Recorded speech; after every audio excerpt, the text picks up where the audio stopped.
Hey, Linda. Hi, Scott. So, Linda, tell us about Embocraft. Okay, Embocraft is a non-profit organization. We work with the local communities in and around our areas. We're based in Bothers Hill, which is on the outskirts of Hillcrest.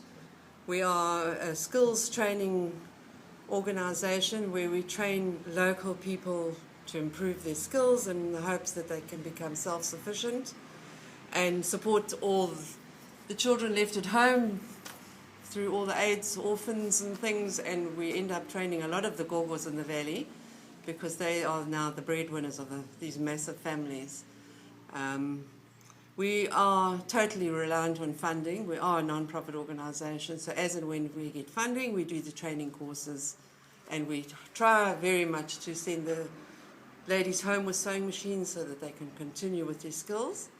We do hold training here as well as in the valleys. One in particular, Ntshogweni at the Lutheran Church. We have a class going there, and we've done all throughout the whole of KwaZulu-Natal and some of the as and when we have the funding. Wow.